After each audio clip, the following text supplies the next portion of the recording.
Engkau Allah yang perkasa, ku sanjung tinggi namamu di hidupku Tuhan, tiada yang lain. Hanya Kau satu di hatiku.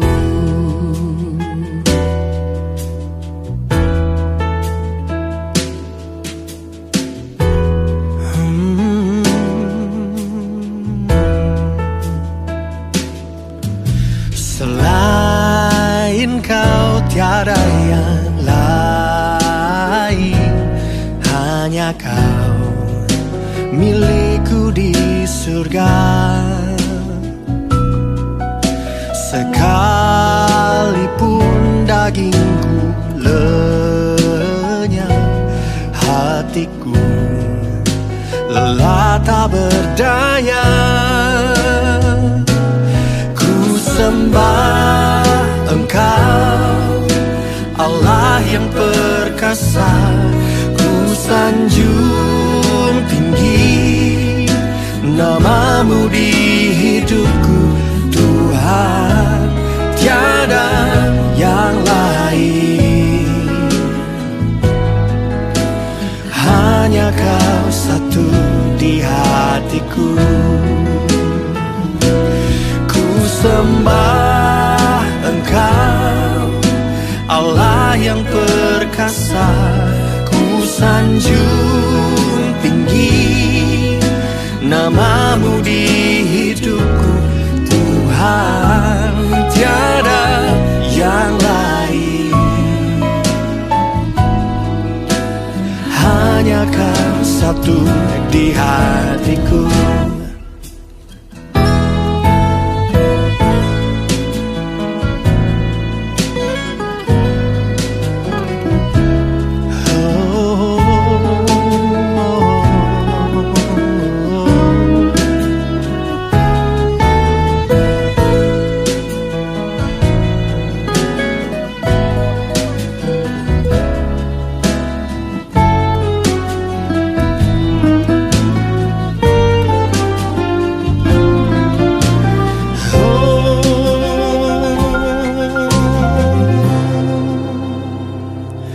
Ku sembah Engkau Allah yang perkasa, ku sanjung tinggi namamu di hidupku Tuhan, tiada yang lain. Hanya Kau satu di hatiku.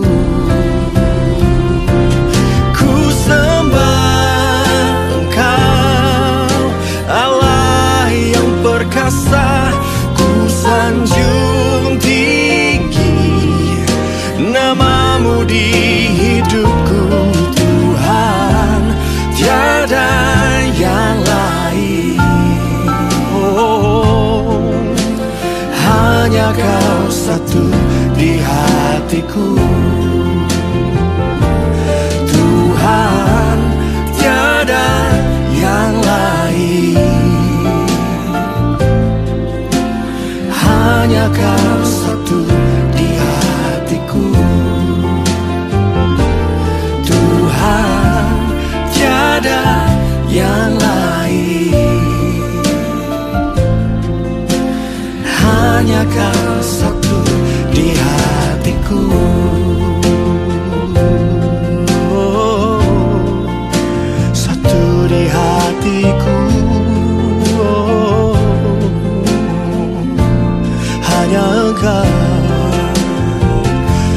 Hanya Engkau Tuhan, satu di hatiku.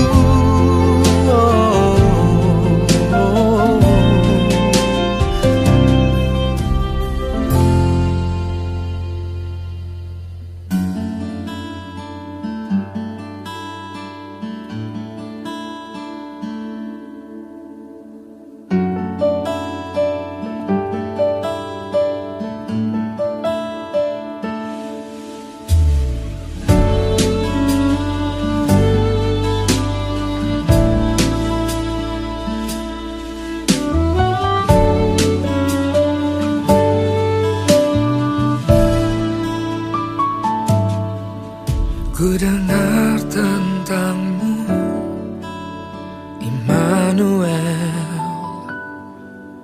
Ku dengar firman-Mu, Immanuel. Kau besertaku, Kau menjagaku, Immanuel.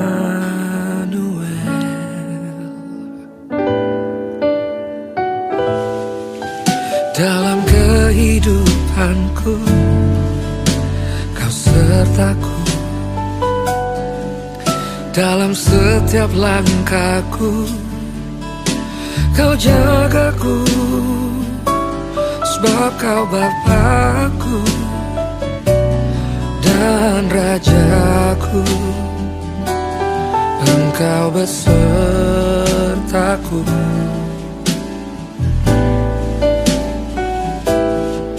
Saat badai menerpa, ku tak takut, karena Kau besertaku. Dimanapun ku ada, terima kasih buat kasih-Mu. Terima kasih buat cinta-Mu. Ku tak mau, ku tak mampu jauh dari-Mu.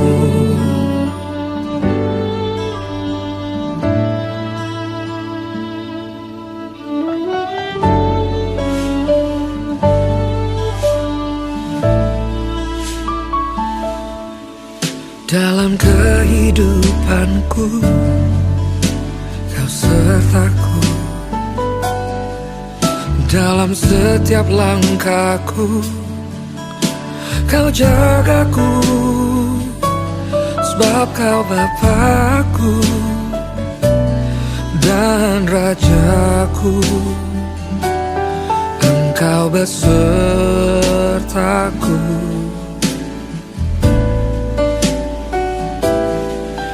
Saat badai menerpa, ku tak takut, karena Kau besertaku.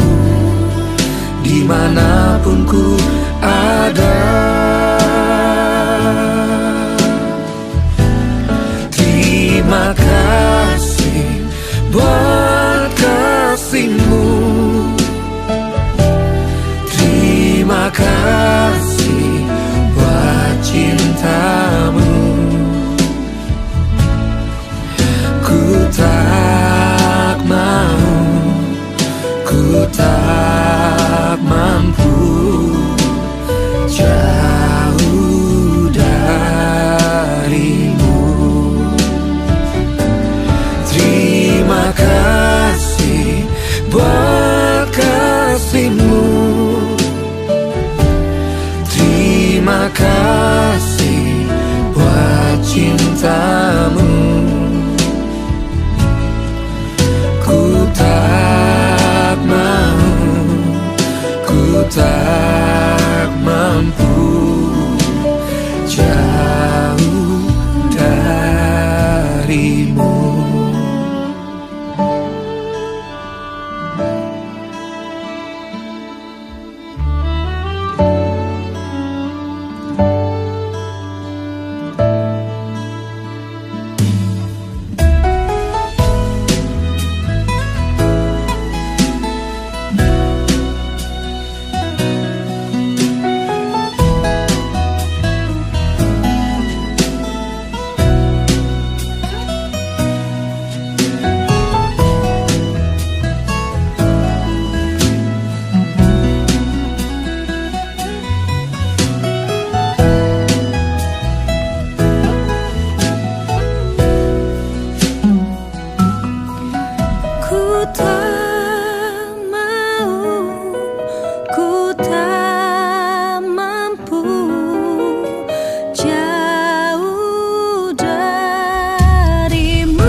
Terima kasih buat cintamu.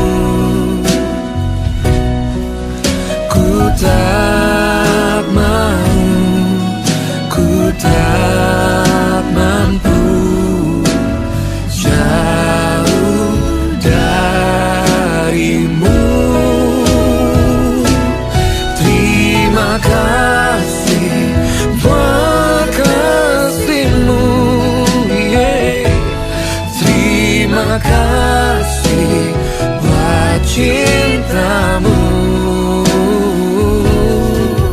Ku tak mau, ku tak mampu jauh darimu. Ku tak mau, ku tak mampu jauh darimu.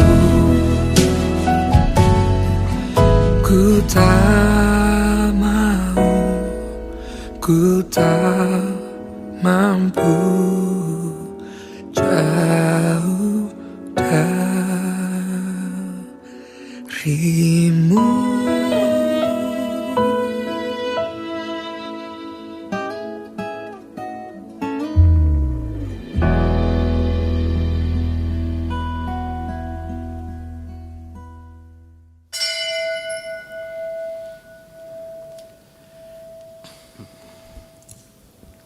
Shalom jemaat yang terkasih, selamat pagi. Sebelum kita memulai kebaktian kita pada pagi hari ini, ada beberapa warta yang perlu menjadi perhatian kita bersama. Berita duka telah berpulang ke rumah Bapa di surga pada hari Sabtu 8 Januari 2022, Bapak Rudi Limastoro dengan nomor keanggotaan B5698. Usia 68 tahun dengan alamat Jalan Kapasan Dalam, Surabaya. Jenazah telah dimakamkan pada hari Rabu 12 Januari 2022 di Pemakaman Keputi, Surabaya. Kiranya hanya penghiburan dari Tuhan Yesus sendirilah yang dapat menguatkan segenap keluarga. Mari kita siapkan hati kita untuk memasuki ibadah pagi hari ini. Bapak Ibu dipersilakan berdiri dan kita mulai mengagungkan Allah kita. Allah yang senantiasa memperhatikan kita, Yesus Kristus yang telah mati dan menebus dosa kita, dan pada Roh-Nya yang kudus yang memberikan kekuatan penghiburan kepada kita.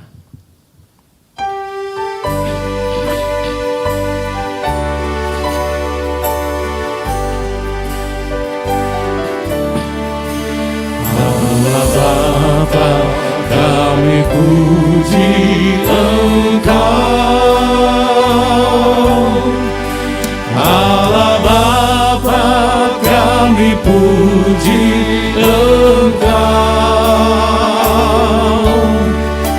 Kami cinta Engkau dan sujud di depan-Mu. Allah Bapa, kami puji Engkau. Putra Allah, kami agungkan Kau. Putra Allah, kami agungkan Kau. Kau selamatkan kami, memberi hidup baru. Putra Allah, kami agungkan Kau. Roh Kudus, Engkau penghibur kekal. Roh Kudus, Kau penghibur kekal.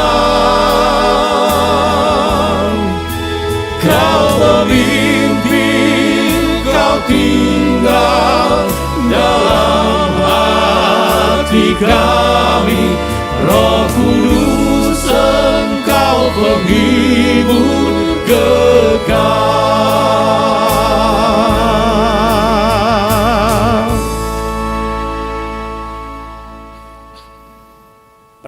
kita adalah dalam nama Tuhan yang menjadikan langit dan bumi.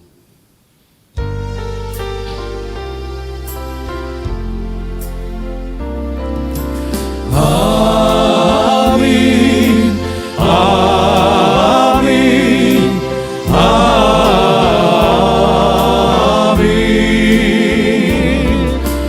amin, amin, amin.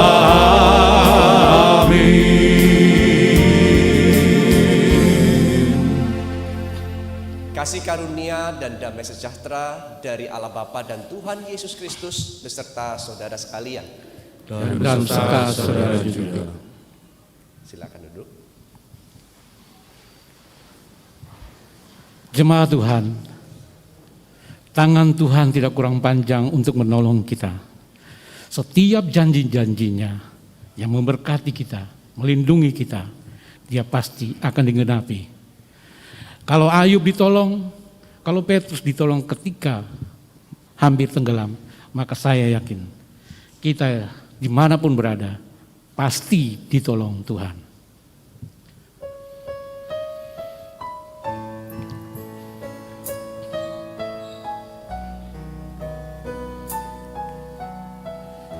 Percayalah bahwa setiap janji-janjinya akan digenapi. Musim akan selalu berganti, kasih Tuhan tetap abadi, tak akan berubah sampai selamanya. Ku tetap percaya, ku yakin Tuhan memberkati,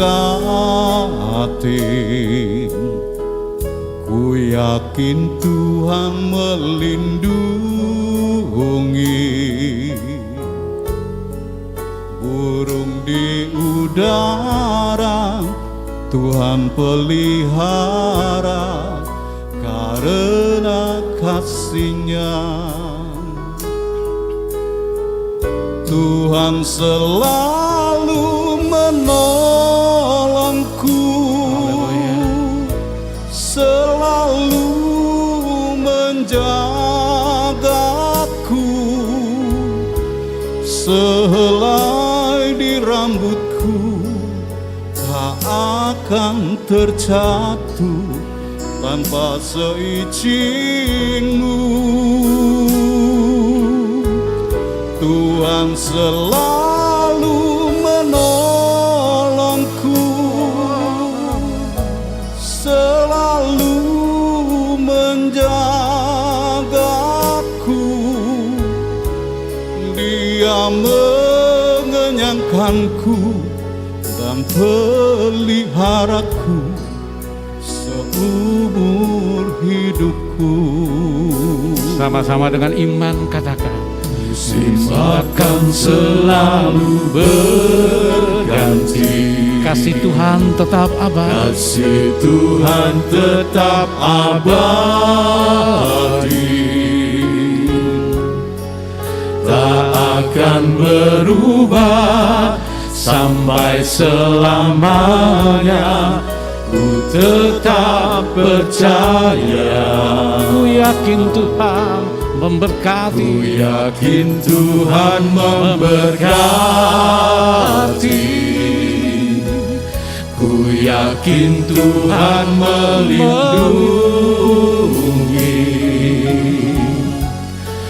Burung di udara Tuhan pelihara, karena kasih-Nya. Tuhan selalu menolongku, selalu menjagaku, sehelai di rambutku tak akan terjatuh tanpa seizin-Mu. Tuhan selalu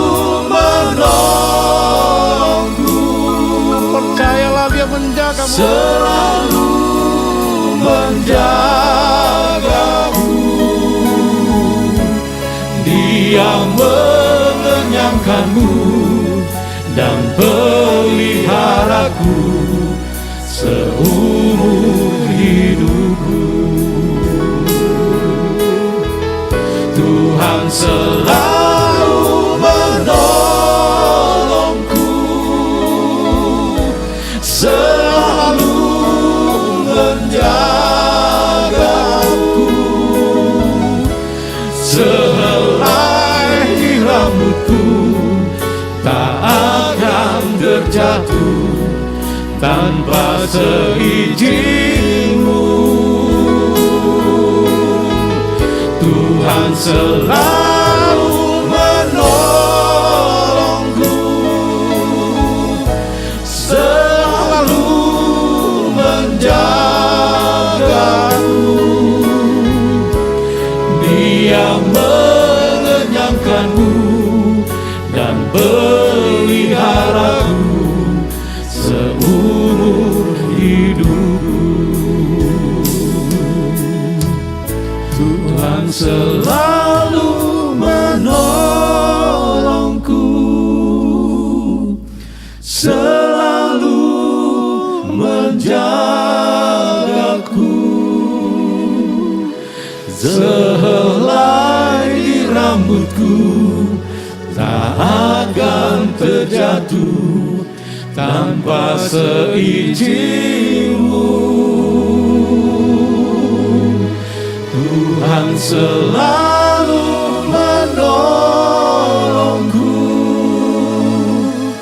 selalu menjagaku, Dia mengenyangkanku dan peliharaku seumur hidupku. Dia mengenyangkanku, Dia mengenyangkanku dan peliharaku seumur hidupku. Mari kita berdoa. Itulah janji-janji-Mu ya Tuhan. Engkau mengenyangkan kami, Engkau memberkati kami. Tapi kadang kami lupa ya Tuhan akan berkat dan mengucap syukur kepadamu. Ampuni kami ya Tuhan. Ampuni kami.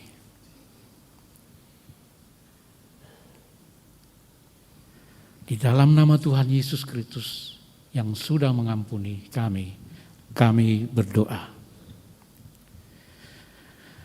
Mari kita sambut berita anugerah dengan bangkit berdiri. Berita anugerah diambil dari Kolose 1 ayat 13 dan yang ke-14. Ia telah melepaskan kita dari kuasa kegelapan dan memindahkan kita ke dalam kerajaan anaknya yang kekasih. Di dalam Dia kita memiliki penebusan kita, yaitu pengampunan dosa. Demikian berita anugerah dari Tuhan. Syukur kepada Allah.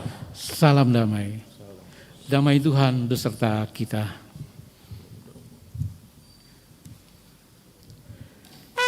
Kita siapkan hati kita bahwa setiap jalan-jalan kita Tuhan pasti mengiringi dan Tuhan ada bersama dengan kita. Di jalanku ku diiring oleh Yesus Tuhanku. Apakah yang kurang lagi jika Dia panduku? Diberi damai surgawi asal imanku teguh. Suka duka dipakainya untuk kebaikanku. Suka duka dipakainya untuk kebaikanku.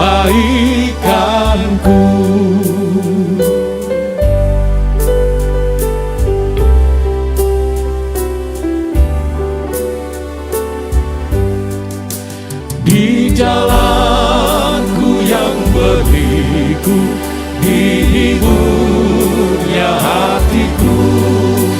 Bila tiba pencobaan, dikuatkan imanku.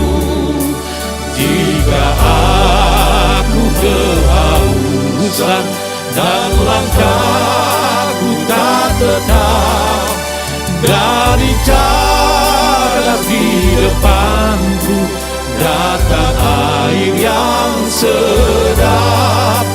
Dari cadas di depanku datang air yang sedap.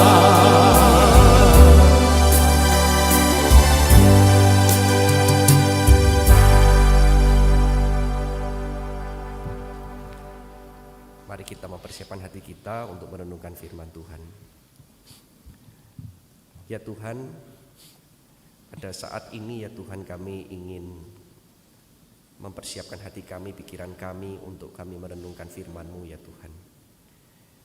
Kami memohon supaya Engkau berbicara kepada setiap kami, pribadi lepas pribadi. Kami bisa semakin mengerti akan isi hati-Mu, mengerti akan kehendak-Mu ya Tuhan.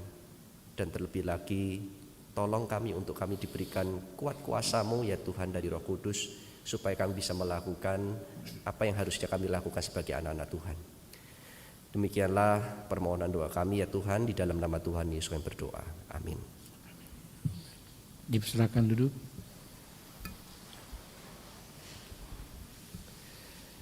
Mari Bapak Ibu Saudara, kita akan membuka Alkitab kita dari Lukas pasal 4 ayat 14 sampai 21. Lukas pasal 4 ayat 14 sampai 21. Demikianlah firman Tuhan. Dalam kuasa Roh, kembalilah Yesus ke Galilea, dan tersiarlah kabar tentang Dia di seluruh daerah itu. Sementara itu ia mengajar di rumah-rumah ibadat di situ, dan semua orang memuji Dia. Ia datang ke Nazaret, tempat ia dibesarkan, dan menurut kebiasaannya pada hari Sabat ia masuk ke rumah ibadat, lalu berdiri hendak membaca dari Alkitab.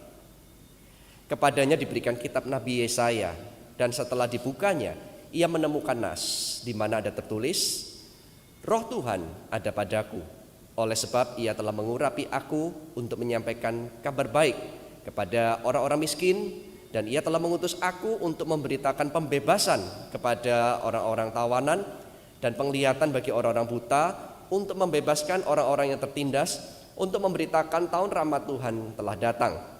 Kemudian ia menutup kitab itu, memberikannya kembali kepada pejabat, lalu duduk. Dan mata semua orang dalam rumah ibadat itu tertuju kepadanya. Lalu ia mulai mengajar mereka, katanya, pada hari ini genaplah nas ini sewaktu kamu mendengarnya. Yang berbahagia adalah setiap kita yang bukan hanya mendengarkan firman Tuhan, tetapi juga melakukan firman-Nya di dalam kehidupan kita sehari-hari. Haleluya. Haleluya, haleluya, haleluya.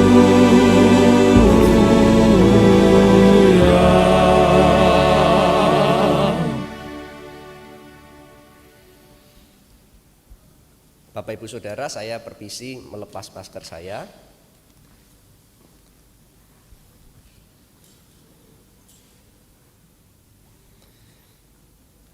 Bapak Ibu Saudara sekalian, mana yang lebih saudara sukai?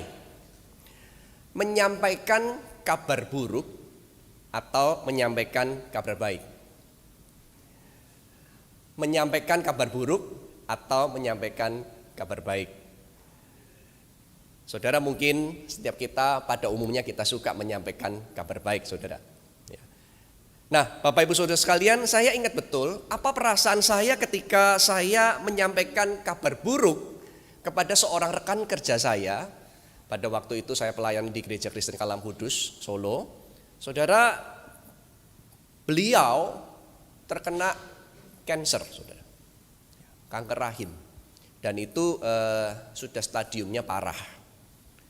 Bapak Ibu Saudara, pada waktu itu saudara gereja, majelis mengutus saya untuk berbicara dengan dia. Wah, dalam hati saya mateng ini nih ya. Aduh, kok saya yang disuruh begini nih ya. Katanya saudara, ya mungkin karena saya pernah belajar konseling. Nah, coba kamu aja deh ke sana gitu ya, ngomong apa adanya. Dokter itu vonisnya kayak apa. Saudara, singkat cerita latar belakang tentang beliau adalah, jadi ceritanya dia itu sulit BAB begitu ya saudara. Kemudian ketika dicek, wah ini harus operasi dan sedemikian rupa. Akhirnya dia ke Singapura segala operasinya.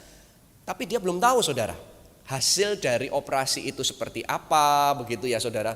Nah saudara, kemudian kita yang ada di Solo sudah tahu, dikasih tahu sama dokternya bahwa rekanmu ini mengalami kanker dan parah sudahan. Saudara, kemudian saya pun diutus ke Singapura untuk ngobrol dengan dia. Ketika dia mulai siuman saudara, saya sudah berada di dekatnya, saya deg-degan, ini saya ngomong apa, saya mesti seperti apa. Karena saudara mau gak mau harus diomongkan. Karena apa? Karena dia sudah harus mengikuti program kemo secepat mungkin. Saudara, wah saya benar-benar gak enak saudara. Ya, nah Bapak Ibu Saudara, saya ingat betul perasaan saya, perasaan yang seperti kayak nano-nano saudara. Perasaan yang dimana aduh ini kenapa harus saya begitu ya. Dan apa ya saudara, saya susah sekali untuk mendeskripsikannya. Tetapi saudara bisa membayangkan itu rekan saya, rekan saudara misalnya begitu, dan saya yang harus ngomong begitu, itu bagaimana saudara? Gak enak sekali. Akhirnya singkat cerita memang ya tetap harus ngomong saudara sama dia. Di lain sisi, dalam kesempatan yang lain saudara, saya juga bisa merasakan bagaimana perasaan saya ketika saya menyampaikan kabar baik. Kalau tadi kabar buruk saudara. Berbeda tentu rasanya saudara. Misalnya tahun lalu saudara ya, tahun lalu pada waktu bulan-bulan meningkatnya COVID, khususnya yang Delta, Juli kalau nggak salah ya saudara ya. Saudara, waktu saya naik mobil menyetir ke pusat kota begitu ya, istri saya tiba-tiba telepon saudara. Kamu lagi di mana? Wah, lu kenapa? Aku lagi di sini nih. Mamiku ini kelihatannya kena COVID. Hah? Kok bisa? Gimana tanda-tandanya? Wah, dia cerita batuk terus dan seterusnya, agak sesek dan kemudian panas. Waduh. Jadi ini gimana nih? Pokoknya saya harus antar dia ke rumah sakit dulu. Pada waktu itu kondisi saya pun juga sebetulnya agak meriang-meriang saudara pada waktu itu. Tapi gimana, ini sudah tua, mama mertua, kemudian oke, saya jemput dia dulu pokoknya ke UGD. Saudara, diperiksa dokter dan kemudian dokternya bilang ini tetap harus cek lab. Oke. Akhirnya kesempatan berikutnya istri saya bisa menemani bersama dengan mamahnya, saya juga yang nyetir satu mobil. Kami sudah kebayang tentunya mateng ini ya, ini tentunya ini bisa-bisa kita yang kena COVID ini, apalagi saya juga sudah mulai ada tanda-tanda meriangnya. Waduh. Ya tapi gimana, ini orang tua ya tetap harus.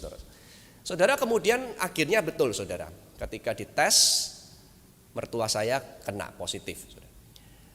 Nah tetapi kemudian kan kami menantikan saudara hasil kami terus bagaimana, khususnya misalnya saya begitu ya. Dan kemudian beberapa hari kemudian kami tes lagi begitu, bagaimana kondisi kami begitu ya. Saudara, berbeda halnya ketika saya itu mendapatkan hasil, wah ternyata no problem. Ternyata aman kita semua. Ya, sebab saudara kalau sampai kena pasti saudara tahu ya pasti isolasi lah, sekian lama lah, dan waduh bener-bener gak enak kan ya isolasi itu sendiri saudara, meskipun gak harus sampai rumah sakit pun pasti tidak nyaman karena di rumah terus mungkin ya saudara ya. Nah saudara, ketika saya menyampaikan hasil lab itu saudara, wow gak masalah kita, ya kita aman ini. Saudara, tentu kabar baik itu saudara saya sampaikan dengan antusiasme, dengan rasa yang pokoknya enteng. Kalau tadi kabar buruk saya sampai doa, pokoknya sampai diam mikir ini bagaimana kata yang pas supaya dia juga enggak down emosinya. Aduh, mungkin saya dulu yang down kali ya, saya karena mikir terus ini bagaimana gitu ya, stres saudara ya. Tapi kalau kabar baik, wah langsung yes. Kita senang saudara menyampaikan yang namanya kabar baik. Sebetulnya Bapak Ibu Saudara sekalian, di dalam perjalanan saudara dan saya sebagai orang Kristen, saudara, kita pun juga diminta untuk menyampaikan yang namanya kabar baik. Kabar baik ini saudara jauh lebih baik dari hal apapun di dunia ini. Nah saudara, kabar baik itu yaitu datangnya rahmat Tuhan. Bapak Ibu Saudara sekalian, rahmat itu di dalam bahasa aslinya bisa diartikan juga sebagai hadiah. Sebab itu kadang rahmat itu ditukar-tukar, istilah kata itu diganti dengan karunia Tuhan, kasih karunia Tuhan. Sebetulnya hampir sama semua istilahnya. Rahmat itu kasih karunia Tuhan, hadiah dari Tuhan. Berarti kita berpikir ini bukan kewajiban Tuhan, tetapi ini hadiah dari Tuhan, anugerah dari Tuhan. Dan saudara, inilah yang menjadi kabar baik yang harusnya kita sampaikan. Saudara dan saya harus menyampaikan seperti ini. Sebuah kabar baik yang akan menjawab saudara masalah terbesar semua umat manusia di dunia ini. Kalau tadi berita hasil COVID-nya negatif, saudara, itu paling cuma sekelumit. Tetapi kabar baik dari Tuhan ini seluruh dunia, menjawab semua masalah terbesar semua umat manusia, saudara. Dan inilah yang Yesus beritakan di dalam perikop Injil Lukas yang tadi saudara dan saya baca, saudara. Bapak Ibu Saudara sekalian, dikisahkan di dalam Injil Lukas bahwa setelah Yesus berpuasa 40 hari lamanya, dia lalu kembali ke wilayah Galilea, khususnya di desa kecil bernama Nazaret tempat Yesus dibesarkan. Pada waktu di Nazaret, Yesus kemudian pergi ke rumah ibadah atau sinagoge, membaca kitab suci dan mengajar para jemaat yang ada di sana. Injil Lukas lalu mencatat respons mereka ketika mereka mendengarkan Yesus berbicara, Yesus mengajar, saudara. Dikatakan di ayat 20, mata semua orang dalam rumah ibadat itu tertuju kepadanya. Saya iseng melihat kata tertuju kepadanya itu dalam bahasa aslinya bisa diartikan apa, Bapak Ibu? Nah saudara, akhirnya saya menemukan bahwa kata tertuju di dalam bahasa aslinya itu juga bisa diterjemahkan sebagai mereka itu terpaku. Jadi kayak nonton orang itu saking asiknya, melihat pembicara itu saking excitednya, saudara, kemudian mata semua mereka itu terpaku kepada dia, terpukau bahkan mungkin. Sebab itu tidak heran di dalam Injil yang lain dikatakan Yesus itu berbicara tidak seperti para ahli Taurat. Dia berbicara seperti orang berkuasa, punya karisma ilahi. Sebab itulah saya yakin mata semua orang terpaku, tertuju, terpukau kepada Yesus, saudara. Saudara, lalu berita apa yang Yesus sampaikan pada waktu itu? Ayat 18-19 mencatat beritanya adalah tentang kabar baik. Kabar baik kepada orang-orang miskin, pembebasan kepada orang-orang tawanan, penglihatan bagi orang-orang buta, membebaskan orang-orang tertindas, dan tahun rahmat Tuhan telah datang. Saudara, maka timbullah pertanyaan, saudara, di dalam perenungan saya. Apa ya artinya orang-orang miskin? Apa ya orang tawanan itu yang dimaksud itu seperti apa? Orang-orang buta itu seperti apa? Siapa mereka itu? Siapa yang dimaksud dengan orang-orang tertindas? Saudara, apakah kesimpulannya adalah apakah ini bahasa hurufiah atau bahasa kiasan? Apakah ini letterlek harus ditafsirkan atau ini kiasan yang ingin menggambarkan sesuatu? Nah saudara, di dalam perenungan saya sambil membaca juga tafsiran kiri kanan begitu saudara, akhirnya saya berpendapat bahwa sebetulnya apa yang ditulis oleh Injil Lukas tadi, saudara, itu merupakan bahasa kiasan. Dia ingin menggambarkan sesuatu, bukan letterlek, saudara. Kenapa saya berpendapat demikian, saudara? Minimal ada dua alasan kenapa saya berpendapat bahwa ini adalah bahasa kiasan. Yang pertama, dari sisi sejarah. Dari sisi sejarah kita tahu bahwa semasa Yesus berada di dalam dunia, saudara, kita tahu bahwa itu tetap berada di dalam penjajahan Romawi. Orang-orang Yahudi tetap berada di dalam penjajahan Romawi. Bahkan setelah kenaikan Yesus pun malahan penganiayaan hebat justru terjadi. Yerusalem di bumi hanguskan, bait suci dihancurkan. Jadi saudara, tidak mungkin ayat tadi ditafsirnya secara letterlek atau hurufiah, karena kenyataan yang terjadi justru sebaliknya. Alasan saya yang kedua adalah bahkan Injil Lukas sendiri malah menulis dengan jelas tentang penderitaan yang akan dialami oleh para murid di dalam Lukas pasal 21. Dia sendiri malah menulis demikian, saudara. Kamu akan ditangkap, kamu akan dianiaya, masuk penjara hingga keruntuhan Yerusalem dan bait Allah.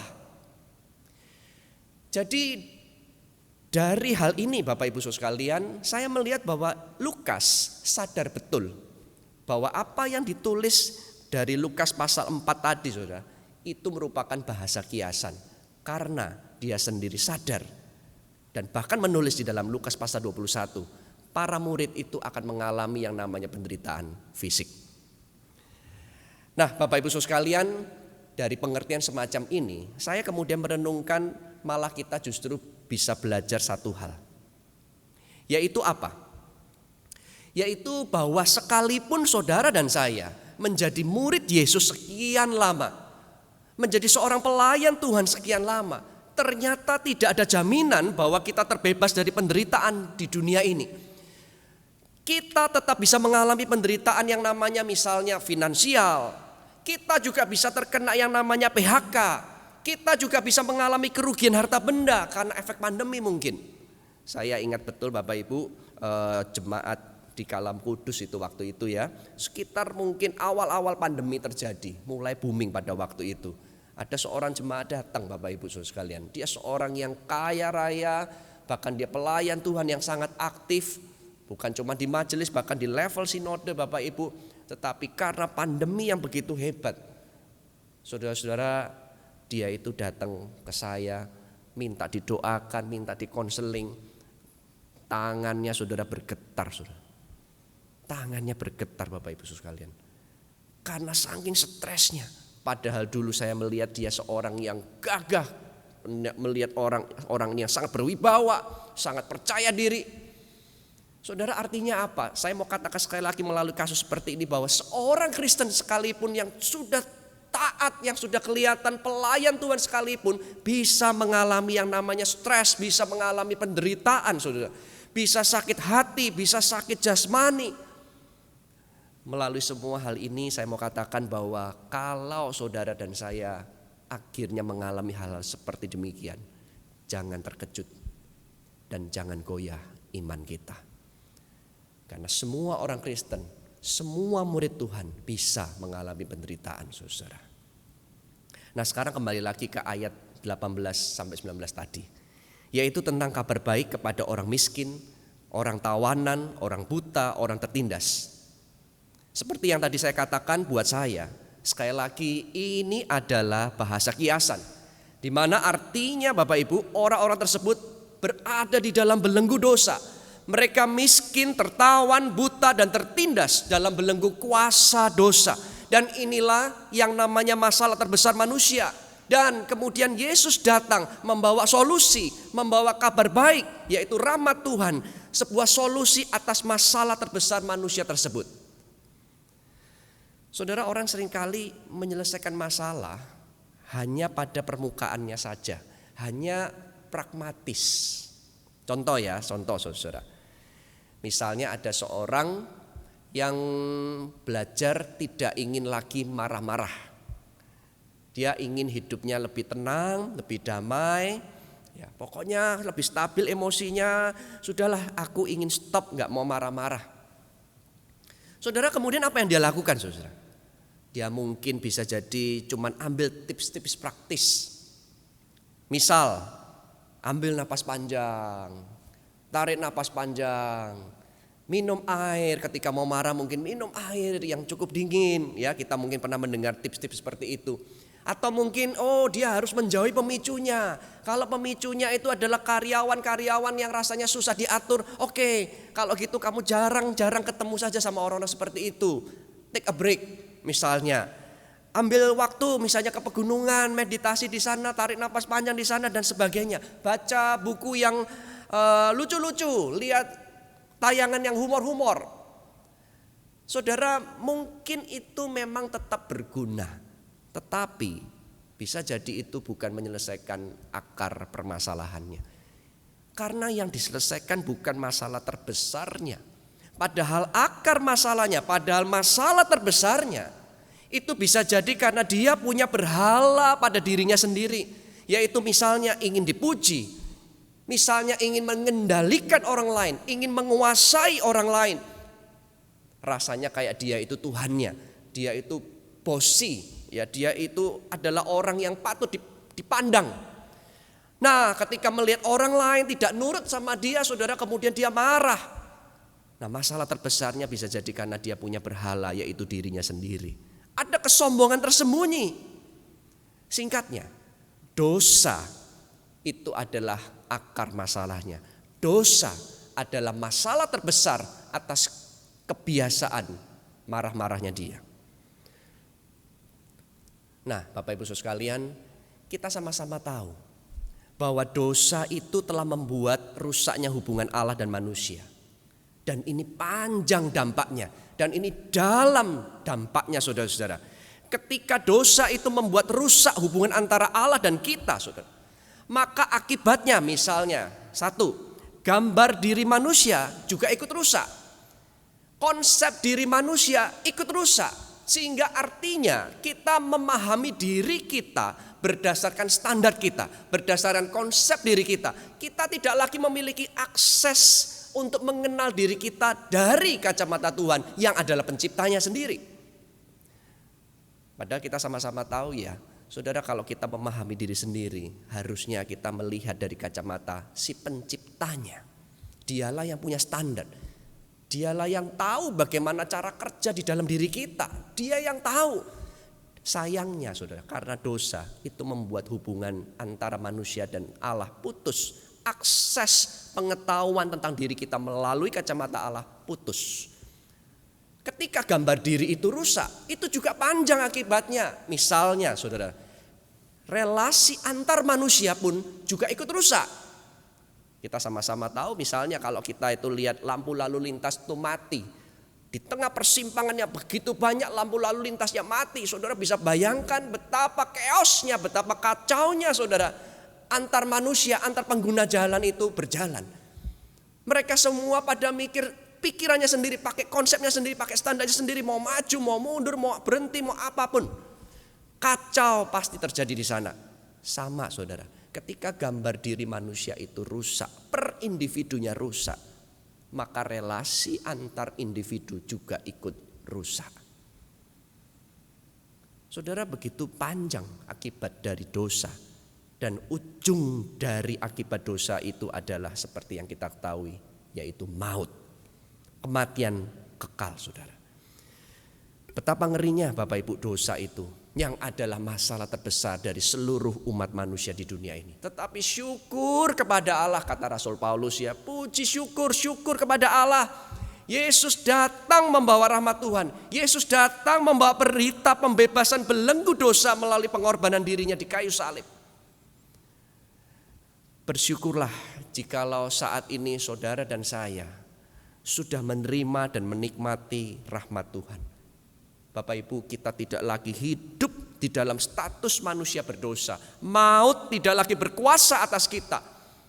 Dan kita pun juga punya kekuatan ilahi untuk hidup sebagai orang-orang kudus hingga Tuhan menjemput kita.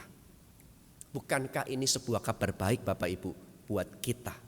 Bukankah ini sebuah kelegaan dan kemerdekaan buat saudara dan saya?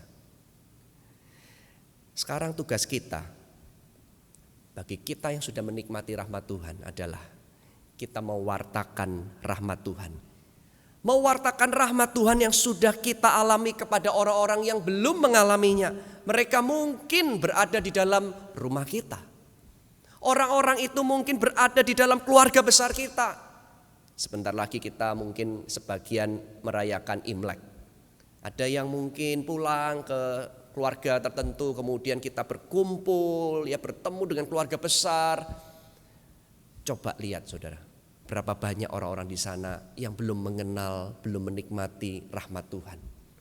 Saudara, saya yakin Imlek itu bisa dijadikan satu momentum, satu kesempatan yang Tuhan berikan supaya kita bisa mewartakan rahmat Tuhan kepada orang-orang di sekitarnya, di dalam keluarga besar itu, saudara. Saudara, orang-orang yang belum menikmati rahmat Tuhan juga mungkin berada di dalam kantor kita, di dalam tempat usaha kita, di dalam tempat hobi kita. Saudara, kalau kita mau jujur, kalau kita mau mendaftarkan nama-nama orang tersebut, pasti banyak sebetulnya. Dan tidak usah jauh-jauh, di sekitar kita saja, di sekitar kita aja, misalnya di tetangga kita, ya, kenalan-kenalan di lingkaran kecil kita aja, saudara.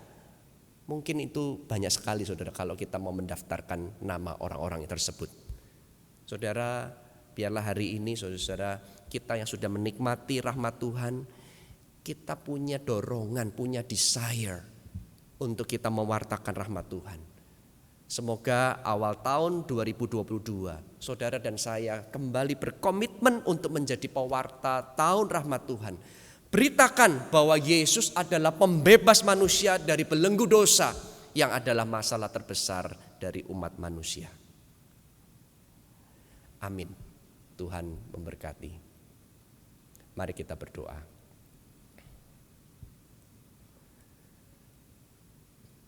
Ya Tuhan, terima kasih atas firman-Mu.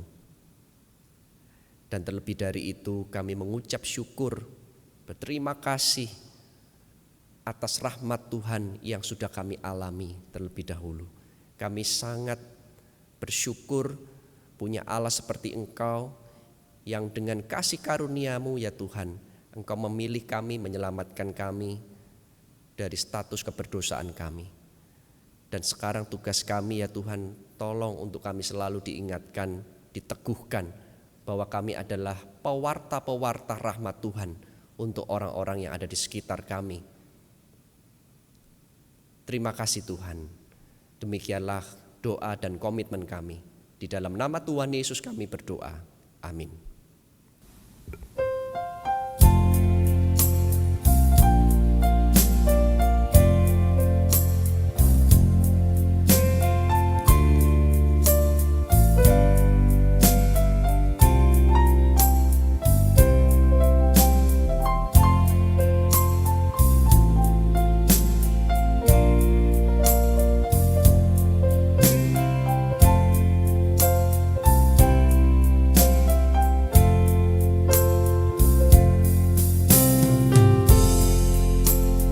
Dalam kesempatan hidup ini untuk melayani, jangan sia-siakan waktu yang Tuhan beri.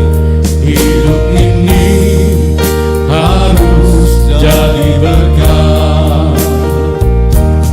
Oh Tuhan, pakailah hidupku selagi aku masih kuat. Bila saatnya nanti ku tak berdaya lagi, hidup ini sudah jadi berkah.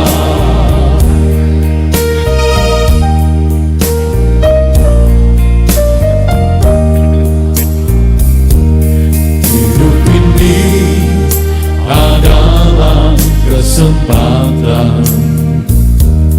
Hidup ini untuk melayani Tuhan. Jangan sia-siakan waktu yang Tuhan beri. Hidup ini harus jadi berkah. Oh Tuhan, pakailah hidupku selagi aku masih kuat. Bila saatnya nanti ku tak berdaya lagi, hidup ini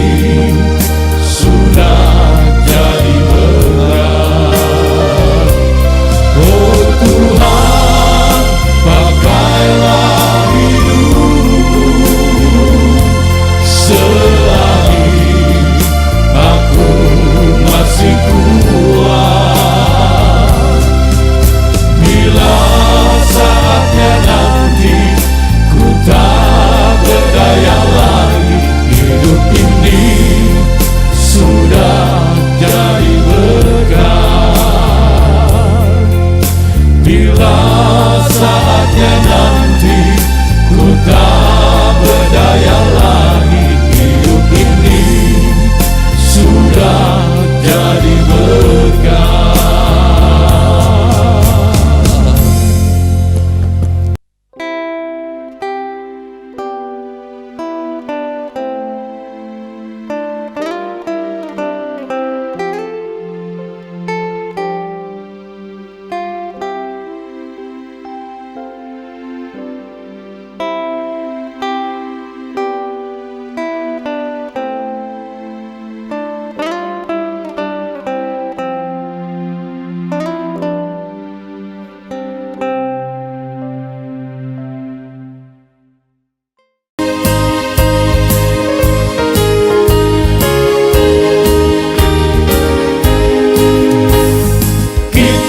Sudah ditebus olehnya, kini layani lamun kalis, maju terus dan kibarkan baginya sanjung rajamu. Mari bawa padanya segenap talentamu, serta hidup mengikuti firman-Nya. Setialah walau suka jalanmu, hidup kudus agar kasih-Nya pun nyatalah.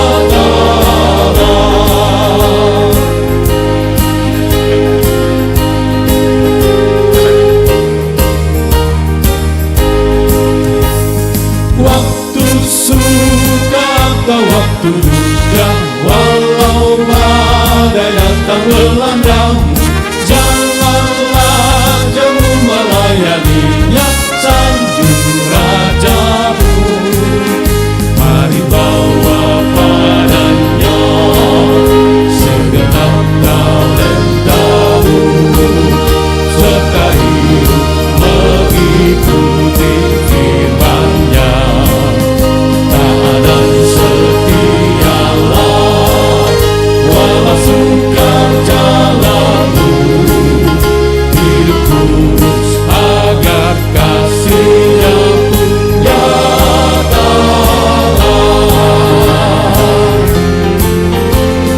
Dan layanilah dengan setia, jangan dosa sampai mendalam. Junjunglah terus kebenarannya sanjung rajamu. Mari bawa padanya segenap talentamu, serta hidup mengikuti firman-Nya.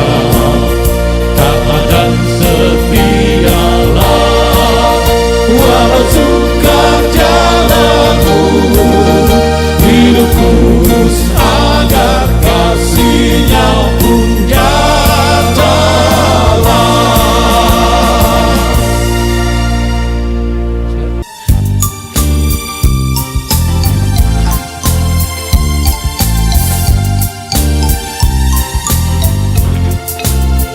Jika padaku ditanyakan akan diberitakan pada dunia yang penuh penderitaan, kan ku sampaikan kabar baik pada orang-orang miskin, pembebasan bagi orang yang ditawan, yang buta dapat penglihatan, yang tertindas dibebaskan. Sungguh tahun rahmat Tuhan sudah tiba, kerajaan Allah penuh kurnia, itu berita bagi isi dunia.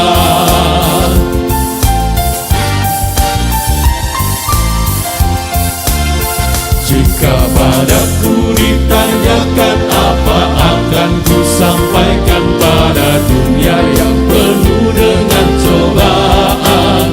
Aku bersaksi dengan kata tapi juga dengan karya, menyampaikan kasih Allah yang sejati. Telah tersedia bagi kita pengampunan dan anugerah, keselamatan dalam Kristus puteranya.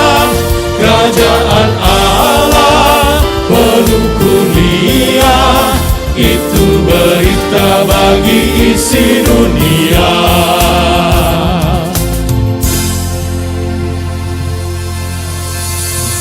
Arahkanlah hatimu kepada Tuhan. Kami mengarahkan hati kami kepada Tuhan. Jadilah saksi Kristus. Syukur kepada Allah, Terpujilah Tuhan. kini dan selamanya. Tuhan memberkati kita dan melindungi kita. Tuhan menyinari kita dengan wajah-Nya dan memberi kita kasih karunia. Tuhan menghadapkan wajah-Nya kepada kita dan memberi kita damai sejahtera sekarang sampai selama-lamanya.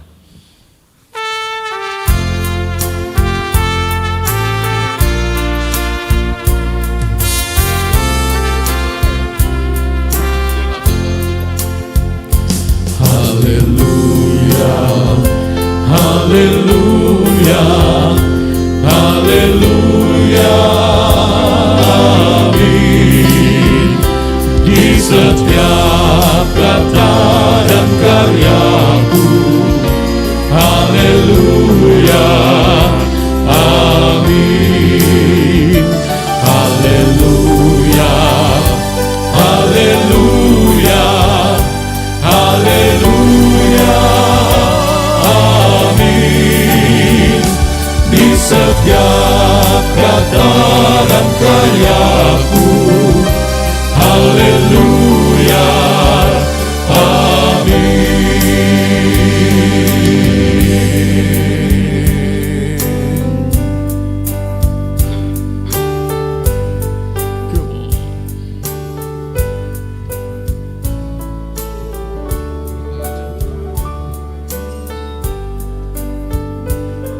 Selamat hari Minggu, Tuhan Yesus memberkati.